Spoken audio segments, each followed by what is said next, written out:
So, why I had to take COVID test twice before I was able to leave the USA? All right, so I'm back again with more stories from my recent trip to the US, and today I'm going to share one about how I had to take my COVID test twice. So I was in the US for 2 weeks, uh, and after moving around quite a bit, it was time to come home. So my original plan was the last few days was to go to Miami, come back to New Jersey, Newark, and have enough time to do my last minute preparations and then fly to Ghana. But while in Miami, I had an offer to come to Baltimore to interview some people. You see the interview very soon, so I don't want to give too much details on that. So now they had to change my ticket, my returning ticket from Miami to Newark to be Miami to Baltimore, and so I went to Baltimore on Friday morning, so that I would leave. I would leave Baltimore to New Jersey, Newark on Saturday, and my flight was on Tuesday. So that will give me enough time to at least do my COVID test and then be able to fly to Ghana. So the plan was somebody from the team that I was interviewing was also going to New Jersey by road, and so from Baltimore. So when I finished on the Saturday, we decided to go by road, and it was a fun trip. We left, I think, around after 12 p.m. We left around 12 p.m., hit the road, got some food, stopped by to eat some food. And the road, I've done a road trip before, and it was quite shorter than this particular one. And we found out later why. So his GPS that he was using, he had programmed in such a way to avoid tolls. So he wouldn't pay too much tolls in between the cities and towns. So it made the journey very long, and so we arrived a little bit quite late in the evening, and that didn't give me enough time to do anything that day. So it meant that I had to now go and do my COVID test on the Sunday, which would be within the window of the 72 hours, yes, like 3 days window before traveling.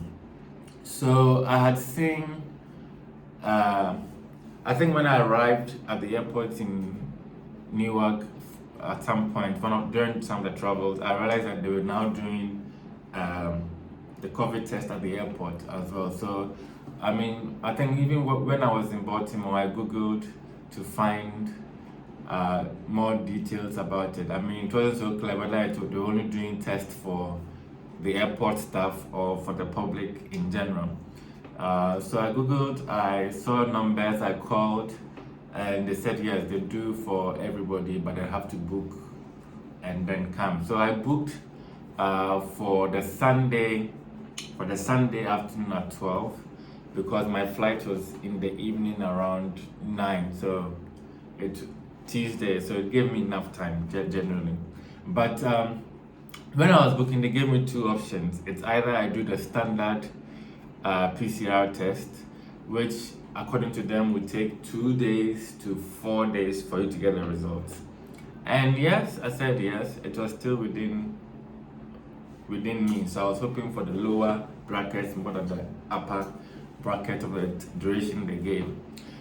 So there was that option, and then there was the rapid PCR test, which you will get your results within 1 hour. So I was like, well, the last test I did before leaving the US in October, that cost me, I think, just under $200. I think it was $140. I'm not so sure. And that I had that window was for 2 days or 3 days maximum. But this one, the rapid test was going for almost $300, and the standard was for, I think, $80 something, so it was under $100. So I'm like, you know what? Let me go for this. It gives me enough time, and I booked for the standard test. So Sunday, my appointment was for 12, and I was supposed to get there within 15 minutes before the time, just for eventualities. I got there on time. I got in. I took the test, and the funny thing is, before the test, they were explaining to me that I had picked the standard test, and it meant this, which is quite funny. The difference really that she explained to me was that the standard test, what they do is they really go deep in your nostril.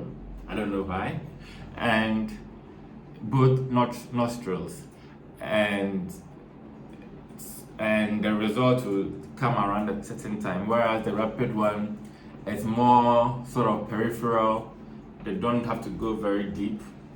And I was like, okay, no problem. So I opted for the standard because that's what I paid for.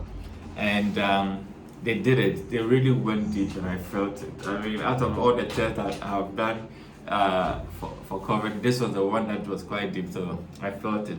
Anyway, I did it, and then I left. But I was expecting to,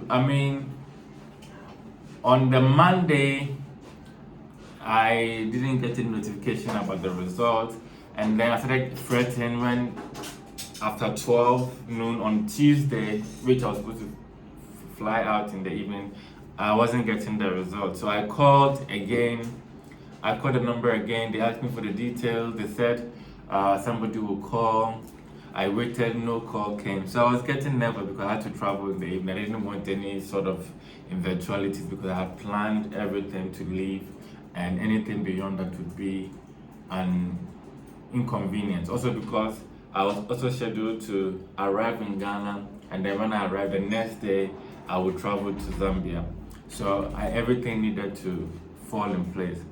It wasn't happening, but Charlie, I just had to. So I decided to go to the airport, to the facility myself, to go and tell them this is it, I haven't received, I have to travel this evening. And there was not enough time. And funny enough, it was a lot of people were traveling around the US for the Thanksgiving holiday, so there was just traffic everywhere.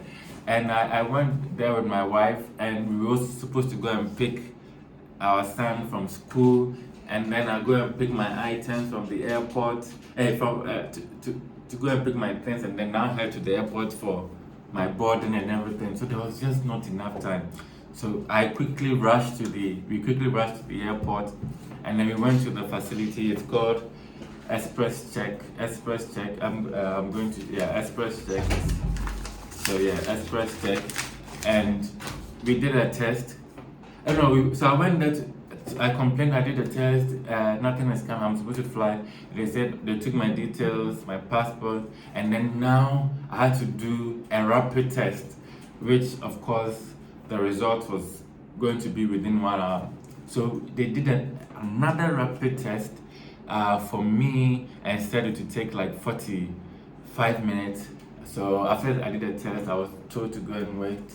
So it took a little over 15 minutes, and then eventually I got my results, and thankfully I was negative.